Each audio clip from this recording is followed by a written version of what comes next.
Assalamualaikum warahmatullahi wabarakatuh. Kami dari kelompok 1 akan mempresentasikan tentang Executive Support System untuk mata kuliah Analisis Proses Bisnis. Untuk kelompok 1 sendiri terdiri dari Elsie Puspitasari, Rosidea Agatha, Syahira Aziza Rendra Putri, dan Winda Umi. Pertama-tama saya akan menjelaskan tentang pengertian ESS. ESS atau Executive Support System adalah sebuah perangkat lunak yang memungkinkan pengguna mengubah data perusahaan menjadi laporan tingkat eksekutif yang dapat diakses dengan cepat. Kemudian, apa fungsi dari ESS? Fungsinya yaitu untuk meningkatkan kemudahan pengambilan keputusan untuk para eksekutif, memberikan hasil potensial dan data statistik secara cepat yang diterapkan pada proses pengambilan keputusan, dan manajer dapat dengan mudah mengkomunikasikan sebuah grafik atau informasi pendukung lainnya kepada anggota perusahaan yang berada di bawah tanggung jawabnya. Kemudian saya akan menjelaskan tentang komponen ESS yang terdiri dari 4. Yang pertama yaitu hardware. Hardware atau perangkat keras ESS harus mencakup perangkat input yang dapat digunakan eksekutif untuk memasukkan, memeriksa, dan memperbarui data. Kemudian software atau perangkat lunak ESS harus mampu mengintegrasikan semua data yang tersedia ke dalam hasil yang kohesif. Kemudian, yang ketiga yaitu user interface. Komponen UI harus mampu menghasilkan laporan terjadwal, frequently asked question, dan informasi lainnya. Akan lebih baik juga jika komponen ini dapat digerakkan oleh menu yang memungkinkan eksekutif untuk memilih dari pilihan yang telah ditentukan untuk kebutuhan mereka. Kemudian yang terakhir yaitu kemampuan telekomunikasi. Sebagai seorang eksekutif, Anda tentu sering melakukan perjalanan bisnis. Hal ini mengharuskan ESS untuk memiliki kemampuan telekomunikasi sehingga tetap dapat diakses terlepas dari lokasi tempat eksekutif itu berada. Selanjutnya, karakteristik ESS yang akan dijelaskan oleh teman saya, Rosidea Agatha. Selanjutnya adalah karakteristik ESS, kemampuan penelusuran. ESS dapat membantu eksekutif untuk memperoleh detail dari informasi tertentu. Dalam sistem yang menggunakan user interface grafis, koneksi gaya hypertext digunakan untuk pengumpulan informasi. Yang kedua, dirancang dengan mempertimbangkan faktor penting kesuksesan manajemen. Setiap perusahaan memiliki aspek kritisnya sendiri untuk mencapai tujuan organisasi.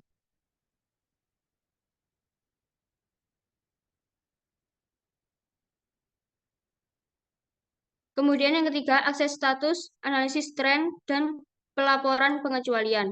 Analisis tren mendukung eksekutif untuk mempelajari data-data selama jangka waktu tertentu. Oleh karena itu, waktu dan pentingnya informasi sangatlah penting.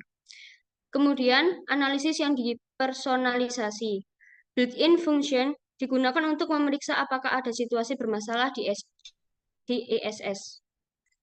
Kemudian navigasi informasi. Eksekutif dapat mengakses data dalam jumlah besar dalam rentang waktu yang sangat singkat dengan hasil yang akurat. Yang terakhir, menyajikan informasi grafis, tabular, dan atau tekstual. Presentasi terminal dari informasi yang dikumpulkan kepada pengguna eksekutif dapat dalam berbagai format seperti format tekstual, tabular, dan atau grafis. Kemudian akan dijelaskan oleh teman saya. Perbedaan Executive Support System dan Decision Support System yang dimensinya fokus di eksekutif mengakses seluruh status dan menelusuri, sedangkan decision menganalisis keputusan pendukung. Untuk pengguna khusus senior, eksekutif senior administrator, sedangkan DSS profesional analisis manager, dimensi daya pendorong, ESS kelayakan, DSS efektivitas, dimensi aplikasi, ESS evaluasi kinerja, pemindaian lingkungan, identifikasi masalah dan peluang. DSS berlaku di berbagai bidang di mana keputusan manajerial dibuat. Dimensi pendukung keputusan. ESS mendukung keputusan dan kebijakan tingkat tinggi dan tidak terstruktur secara tidak langsung. Sedangkan DSS mendukung pengambilan keputusan semi terstruktur dan tidak terprogram.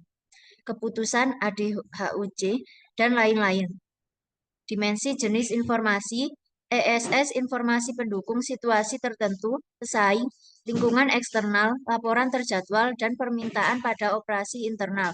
DSS informasi mendukung situasi tertentu. Dimensi penggunaan utama. ESS pelacakan dan pengendalian serta identifikasi peluang.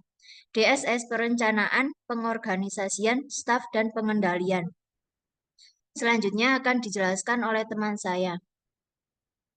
Untuk kelebihan ESS sendiri, yang pertama adalah mudah digunakan oleh eksekutif tingkat atas, mampu menganalisis tren, meningkatkan kemampuan leadership manager, meningkatkan pemikiran pribadi dan pembuatan keputusan, berkontribusi pada fleksibilitas, kontrol strategis, meningkatkan daya saing perusahaan dalam pasar, instrumen perubahan, meningkatkan cakrawala waktu eksekutif, dan sistem pelaporan yang lebih baik.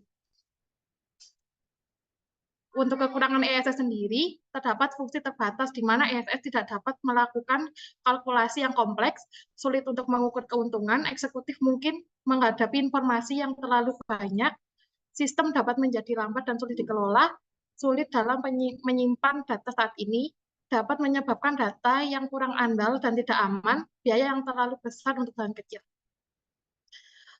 Untuk contoh informasi yang sering digunakan menjadi sumber ESS sendiri, yang pertama adalah database eksternal, laporan teknologi seperti catatan paten dan lain-lainnya, yang ketiga laporan teknis dari konsultan, yang keempat laporan pasar, yang kelima informasi rahasia tentang pesaing, keenam informasi spekulatif seperti kondisi pasar, yang ketujuh peraturan pemerintah, dan yang terakhir laporan keuangan dan informasi keuangan terkini.